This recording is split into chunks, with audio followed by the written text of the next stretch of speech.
Të nderuar teleshikues, përshëndetje. Ditën e sotme do të flasim për rritjen e pagave në administrat.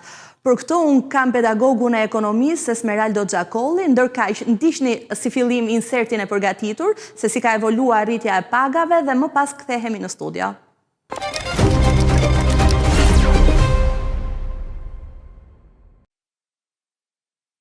Rritja e pagave është kthyer në një nga temat më të rëndësishme të debatit ekonomik në Shqipëri. Në vitet e fundit, qeveria ka ndërmarrë disa ndërhyrje të njëpasnjëshme që prekin administratën publike, arsimin, shëndetësinë, sektorin e sigurisë dhe njëkohësisht ka rritur në mënyrë progresive pagën minimale në shkallë vendi. Këto masa paraqiten si një përpjekje për të mbrojtur fuqinë blerëse të qytetarëve, për të përballuar efektet e inflacionit dhe për të rritur standardin e jetesës. Megjithatë, përtej deklaratave politike, rritja e pagave mbetet një çështje thelbësore fiskale, që ndikon drejt për drejt mbi buxhetin e shtetit, deficitin dhe qëndrueshmërinë ekonomike afatgjat. Në administratën publike, paga dhe kontributet përbëjnë një nga zërat më të mëdhenj të shpenzimeve buxhetore, rreth 140 miliard lek në vit shkojnë për paga, çka përfaqëson rreth 5% të prodhimit të brendshëm bruto dhe afërsisht 1/6 e buxhetit total të shtetit. Kjo do të thotë se çdo vendim për rritje pagash ka peshë të drejt për drejt mbi financat publike. Për vitin 2026 është parashikuar indeksimi i pagave me rreth 2.5% si një mekanizëm për të kompensuar inflacionin dhe për të ruajtur fuqinë blerëse. Ky është një ndryshim nga praktikat e mëparshme, ku rritjet ishin kryesisht selektive dhe jo të lidhura në mënyrë automatike me inflacionin. Në dekadën e fundit, paga mesatare në Shqipëri ka pësuar rritje të ndjeshme nominale. Krahasuar me vitin 2013, paga mesatare në ekonomi është pothuajse e dyfishuar. Edhe në sektorin publik, pagat kanë ndjekur një trajektore rritëse, sidomos pas vitit 2019 dhe periudhën pas pandemisë, kur ndërhyrjet u përqendruan kryesisht në sektor prioritar. Shëndetësia ishte ndër të parat që përfitoi rritje të konsiderueshme në përpjekje për të frenuar emigrimin e mjekëve dhe infermierëve. Arsimi gjithashtu ka pasur rritje graduale, me objektivin për të afruar pagën mesatare të mësuesve drejt niveleve më konkurruese në rajon. Forcat e rendit dhe forcat armatosura kanë qenë pjesë e kësaj politike rritjeje, duke reflektuar prioritetet e sigurisë kombëtare. Megjithatë, duhet theksuar se një pjesë e kësaj rritjeje është nominale. Inflacioni i viteve 2022 dhe 2023 konsumoi një pjesë të ndjeshme të fuqisë blerëse. Pikërisht për këtë arsye është zgjedhur mekanizmi i indeksimit, që synon ta bëjë politikën e pagave më të qëndrueshme dhe më të parashikueshme. Një dimension i rëndësishëm i debatit është raporti mes sektorit publik dhe atij privat. Tradicionalisht, administrata publike në Shqipëri ka ofruar stabilitet më të madh dhe shpesh paga mesatare më të larta, krahasuar me shumë segmente të sektorit privat, veçanërisht bizneset e vogla dhe të mesme. Rritja e pagave në administrat krijon presion indirekt mbi tregun privat, pasi bizneset përballen me nevojën për të mbajtur fuqinë punëtore dhe për të rritur pagat në mënyrë që të mbeten konkurruese. Nëse paga publike rritet më shpejt se produktiviteti i ekonomisë, mund të krijohen shtrembërime në tregun e punës dhe presion mbi kostot e biznesit. Paralelisht me rritjen e pagave në administrat, një nga zhvillimet më të rëndësishme ka qenë rritja e pagës minimale. Nga nivele shumë të ulta në fillim të viteve 2000, paga minimale ka arritur në 50.000 lek bruto në vitin 2026. Kjo rritje ka prekur drejt për drejt qindra mijëra punonjës dhe ka ndikuar në rritjen e kontributeve shoqërore dhe të ardhurave fiskale. Paga minimale shërben si një indikator social, pasi përcakton pragun minimal të mbrojtjes së punonjësve me të ardhurat ulta. Megjithatë, ajo ka edhe kosto për biznesin, sidomos në sektorët me intensitet të lartë pune, ku marzhet e fitimit janë të kufizuara. Nga pikpamja makroekonomike, rritja e pagave ka një efekt të dyfisht. Nga njëra anë, ajo rrit konsumin dhe qarkullimin e paras në ekonomi, duke mbështetur rritjen ekonomike. Nga ana tjetër, ajo rrit shpenzimet buxhetore dhe potencialisht krijon presion inflacionist, nëse nuk mbështetet nga rritja reale e produktivitetit dhe të ardhurave fiskale. Qëndrueshmëria e kësaj politike varet nga aftësia e ekonomisë për të gjeneruar të ardhura më të larta dhe për të ruajtur stabilitetin fiskal. Në thelb, debati për rritjen e pagave nuk është thjesht një debat për shifra, ai është një debat për modelin ekonomik. Një reformë e mirëfillt pagash kërkon lidhje me performancën, analizë sektoriale dhe harmonizim me realitetin e tregut privat. Shqipëria ndodhet në një moment ku ekonomia ka shënuar rritje dhe të ardhurat fiskale janë zgjeruar, por njëkohësisht përballet me sfida si produktiviteti ulët, informaliteti dhe emigracioni fuqisë punëtore. Rritja e pagave mund të jetë një instrument për të frenuar largimin e profesionistëve dhe për të përmirësuar standardin e jetesës, por ajo duhet të shoqërohet me reforma strukturore që rrisin cilësinë e shërbimeve publike dhe efikasitetin e administratës. Në fund, pyetja që mbetet është nëse rritja e pagave po përkthehet në një administratë më produktive dhe një ekonomi më të fortë apo në një barë më të madhe për buxhetin. Përgjigjja e kësaj pyetjeje do të përcaktojë nëse Shqipëria po ndërton një reformë të qëndrueshme pagash apo po ndjek një cikël rritjesh periodike që varen nga momenti ekonomik dhe presioni social.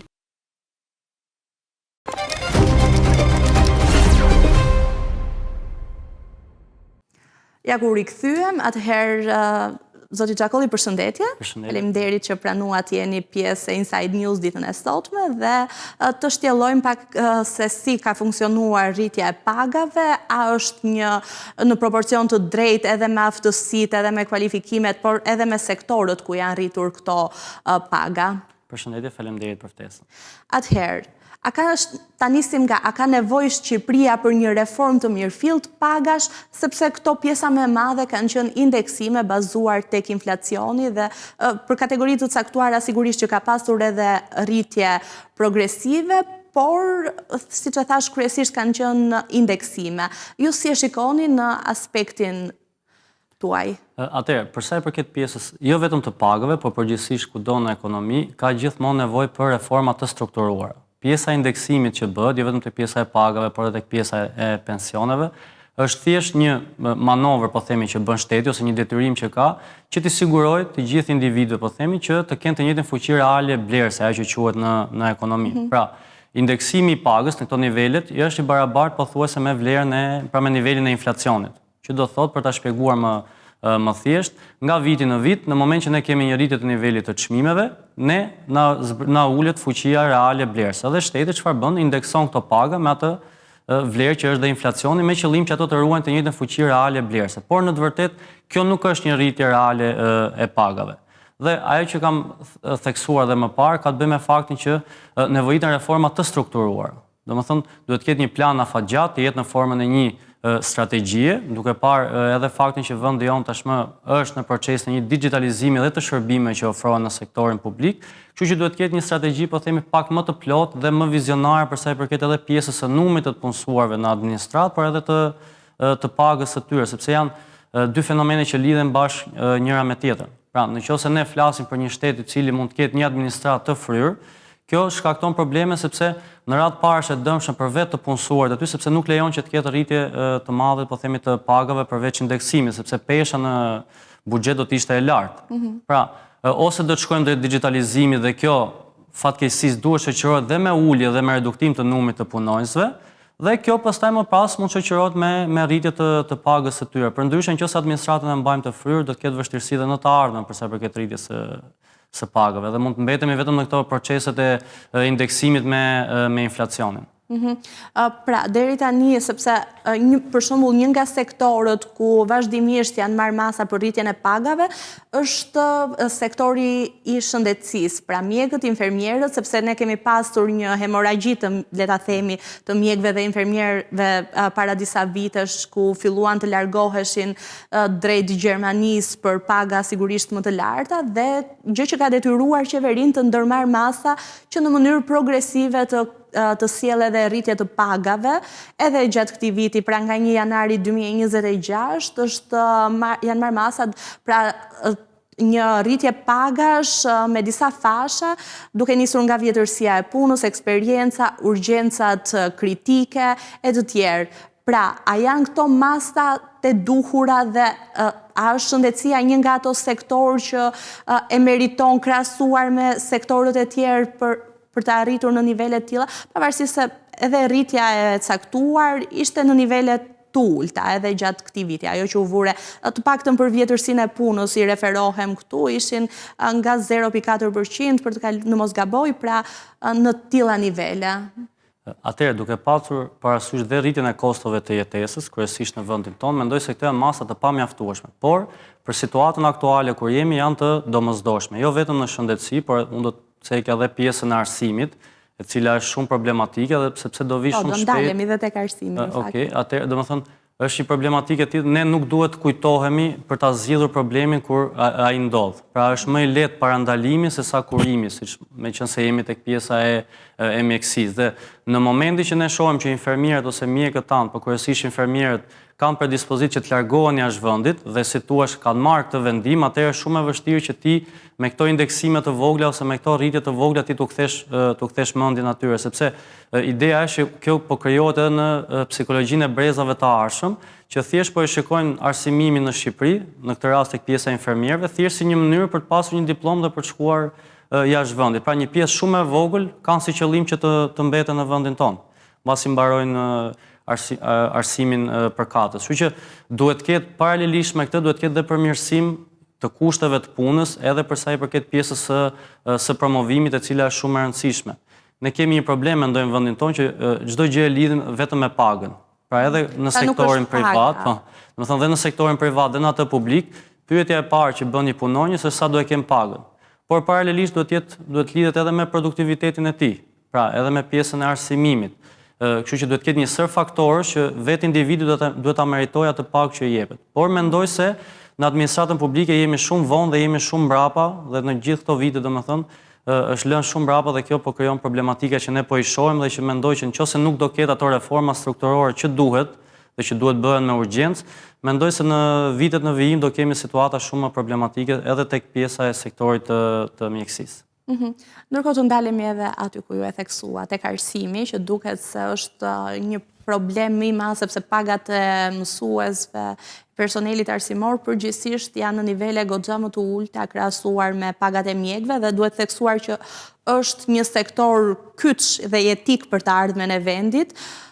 Duket se nuk po preferohet më arsimi dhe degët e mësuesisë pikërisht për shkak të nivelit të pagave dhe kushteve të punës. Çfarë reformash duhet të ndërmeren konkretisht? Ju si e shikoni edhe këtë rritje që është bërë prej vetëm 3.000 lekësh? Atëherë, mendoj se sektori i arsimit është një nga më problematike që ne kemi dhe mendoj se po mbahet i mbuluar me idenë që nuk ka plasur akoma si thua ajo bomba e madhe, duke parë edhe situatën që ne kemi në shkollat tona. Pra edhe në shkollat nëntëvjeçare, gjimnaz dhe duke kaluar pastaj edhe në pjesën e universiteteve. Po ta shikojmë edhe në këto lëndët në degët e shkencave eksakte, ka një interes shumë të ulët, matematikë, kimi, biologji e tjerë, dhe shteti ka vendosur edhe subvencionimet, po themi për studentët që kërkojnë të ndjekin. Por ajo që është problematike është që studentët që po kërkojnë të shkojnë në për këto degë janë studentë me mesatarë më të ulët. Pse një nga arsyet kryesore është edhe mundësitë që të ofron kjo degë mbas diplomimit. Pra dakor, ti diplomohesh në si mësues matematike, puna është çfarë pagë do kesh, pa folur pastaj për vështirësitë që janë në auditore, në klasa e tjera, në lidhje me marrëdhënien direkte që do të ketë në këtë rast mësuesi me nxënësin, por duke e parë edhe thjesht nga ana e të ardhurave që do ketë, janë të ardhura shumë të ulta. Sepse edhe mundësitë që pastaj i ofron sektori privat, sepse edhe pagat që janë në arsim në sektorin privat, janë të ulta krahasuar me sektorin shtetëror, kryesisht për ato individ që sapo kanë mbaruar arsimin, që është edhe periudha më problematike për to. Kështu që duhet të ketë reforma strukturore, sidomos në këto, sepse arsimi është një nga sektorët më jetik, po themi për vendin, bashkë me shëndetësim pa diskutim, dhe kështu që duhet parë me prioritet shumë të lartë, krahas përmirësimit të kushteve të punës, edhe pagesa që mendoj që për arsimtarët, duke parë dhe vështirësinë që kanë me brezin e ri, duhet jetë në nivele shumë herë më të larta me ato që janë sot, për t'ju dhënë edhe atë diçka që i takon, sepse janë ata që domethënë do të edukojnë brezin e arshëm, si thua. A ka sektor të tjerë të cilët janë të nënpaguar, le të themi, ose që meritojnë më shumë të përfshihen në këto reforma pagash? Mendoj se ka dhe sektor të tjerë, por unë e lidh gjithmonë edhe me këtë pjesën e se sa i mbi populluar është sektori përkatës. Për shembull, po të marrësh pagesat që ti mund të kesh tek ujësirës kanalizimet, sigurisht janë pagesa të ulta krahasuar me vështirësitë e punës që mund të ketë, për shembull, punonjës të ndryshëm, flas edhe në rrethe ose në fshatra, siç mund të jetë faturistët e tjerë, por nga ana tjetër duhet parë edhe numri i këtyre të punësuarve.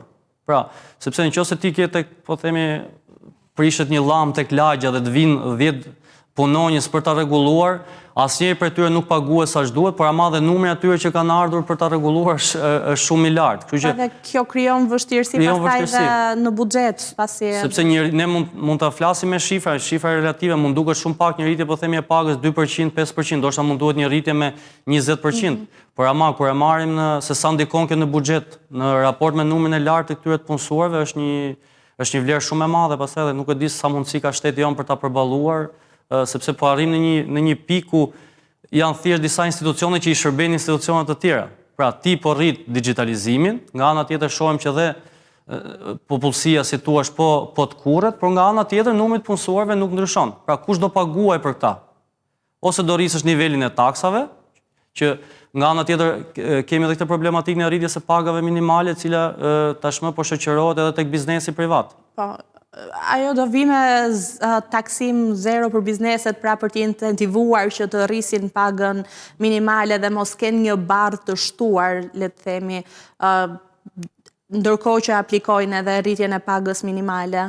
Po, për shumë, po ta shikojmë te sektori fason, kjo ka krijuar goxha problematika, sepse është kollaj kur shteti rrit pagën minimale dhe ne dimë që një nga arsyet sepse vendi jon. Megjithatë rritja e pagës minimale është gjë e mirë, ta themi këtë gjë. Është, por për shembull, për vende si Shqipëria duhet parë edhe produktiviteti që ke. Se nëse ti ke industrinë fason ku ke një numër shumë të lartë të punësuarish, ti dakord e rrit pagën minimale dhe kjo është diçka pozitive. Por duke parë që ke edhe një rënje shumë të madhe të euros, ku ata të gjitha pagesat i marrin në euro, pra mund të ketë rënë euro me 30-40% në vitet e fundit, që do thotë ata janë dhe një industri me volum të lartë, por norma fitimi jo shumë të larta, vetëm si pasojë e rënjes së kursit të këmbimit, atëherë kjo i ka çuar një pjesë shumë të madhe drejt falimentimit. Po ideja është që gjithë këto punonjës tani që janë pa punë, një pjesë e tyre për një periudhë caktuar do përfitojnë pagesën e papunësisë. Pra, të futur në një situash në një rrjedh vicioz ku shteti nuk ka se si të dalë. Prandaj thashë është më kollaj që ti parandalosh këto fenomene se sa ti kurosh, sepse më vonë është shumë e vështirë dhe për vende me buxhete si Shqipëria është pastaj pothuajse e pamundur që ti të reagosh dhe ti zgjidhesh tonë një periudhë afatshkurtër. Megjithatë, se u ndalëm pak te paga minimale, por ka pasur masa për rritjen edhe të pagës mesatare, që her pas here është krijuar pra një diferencë midis sektorit privat dhe atij publik, pasi sektori publik varet drejt për drejt nga shteti, nga qeveria dhe masat që ajo merr për rritjen e pagave, që nuk reflektohet edhe në sektorin privat. A mund të thith shteti, pra administrata shtetërore, punonjës nga sektori privat, apo do krijohen boshdoqe dhe rrjedhimisht edhe pakënaqësi ndërmjet pagave, diferencës së pagave në këto dy sektor? Në fakt ne tashmë po përballemi për disa vitesh, po përballemi me mungesën e punonjësve si në sektorin privat, gjë e cila automatikisht avash do ta sjellë këtë problematikë edhe në sektorin publik. Unë çdo gjë do ta lidhja me produktivitetin. Nëse do bën një eksperiment të vogël, pra merr një ndërmarrje shtetërore ose një administrim që bën shteti, pjesën e hekurullave, po themi, nëse do t'ia linje dhe merr mënyrën se si e menaxhon për 1 vit, 2 vjet, sa duash që mund ta bësh të eksperiment. Nëse do t'ia kalosh pastaj privatit, do shikosh që gjëja e parë që do bëj do të jetë reduktimi i numrit të punonjësve. Kështu që kjo pjesa, besoj se ne në vendin tonë edhe të rinjt e kanë parë pak a shumë administratën publike thjesht si një mundësi për të pasur përfitime afatshkurtra. Pra, sepse dim që privati ka më tepër kërkesë llogarie e tjerë, ke më tepër ngarkesë në punë dhe ka disa situash të mira që shteti t'i ofron që tek ne privati nuk për momentin nuk t'i ofron, për sa i përket edhe po themi edhe ditëve të pushimit, që mund duket si një gjë normale, flasim edhe në kryeqytet, po. Jo, hyn tek elementët bazë të kodit të punës. Pra, po të flasim në përgjithësi se çfarë ndodh në gjithë vendin, mund kesh akoma firma që i kanë punonjësit në punë, po themi edhe ditën e diel. Pra, ka disa përparësi që administrata të qenit i punësuar në administratën publike, përveç pjesës së pagesës, t'i ofron krahasuar me sektorin privat. Me përjashtim, do thoja unë të pjesës së promovimit ose edhe elementë të tjerë, që nuk janë shumë tërheqës në sektorin publik, sepse ne e dim mënyrën e emërimit se si ka ndodhur në vendin tonë gjithë këto vite, kështu që kjo mund të jetë pak më problematike për sa i përket thithjes së punonjësve për të shkuar nga sektori publik nga sektori privat tek ai publik. Por nuk besoj se mund të jetë problematike në të ardhmen, më tepër problematike shikoj mungesën e punonjësve në tërësi, në gjithë ekonominë e vendit tonë. Pastaj se si do ndahen këto midis dy sektorëve, varet se si do të avancojnë, por unë mendoj se duhet një strategji më e plotë edhe për sa i përket administratës publike, duke parë edhe lidhjen që po bëhet me digitalizimin. Për çfarë e keni fjalën? Pra cilat janë ndryshimet që duhet të bëhen? Pra, mund të ketë shumë pozicione pune, të cilat ndoshta nuk janë më të domosdoshme. Pra, duhet parë, sa do e dhimbshme mund duket kjo, duhet parë se si duhet integrohen këto punonjës që ndoshta për momentin pozicioni i tyre i punës nuk është më aktual dhe nuk është më i domosdoshëm. Pra digitalizimi, futja e inteligjencës artificiale, sigurisht krijojnë edhe problematika, le të themi, në sektor të ndryshëm, pasi rrezikohet vendi i punës për shumë persona. Dhe ndoshta shteti pikërisht këtë ndoshta po përpiqet të shmangë rrezikimin e vendeve të punës. Po, ideja është ato pak para që ne kemi, duhet shikojmë se si t'i përdorim në mënyrë më efektive. Pra, nëse ne shohim që do ishte më efektive që ne të ndërtojmë 2 shkolla të reja ose 3, kjo është shumë më pozitive se sa të mbajmë 10 ose 20 punonjës në punë. Prandaj tha që duhet një strategji pak më afatgjatë që shteti si thua të gjejë edhe mundësi punësimi këtyre punonjësve të cilët ndoshta tashmë nuk janë më të domosdoshëm ose të reintegrojnë në pozicione të tjera të punës. Por nëse ti e vazhdon pafund të pjesë që shiko, un kam disa punonjës që nuk mund t'i lë pa punë dhe ne vazhdojmë në mënyrë të vazhdueshme që nuk e reduktojmë numrin e administratës publike, sepse jam dakord, por ne e dimë që ka edhe shumë punonjës të cilët janë me kontrata pune të përkohshme, të cilat janë në periudha zgjedhore, ose ka dhe pozicione të tilla pune që janë thjesht dhe nuk janë fare efektiv. Pra në radhë parë dhe për vende me buxhete si Shqipëria, ne duhet bazohemi shumë tek efektiviteti, kryesisht i shpenzimeve qeveritare, ku ne dimë që një pjesë shumë e madhe e tyre, një rol të rëndësishëm luajnë edhe pagët në sektorin dhe në administratën publike.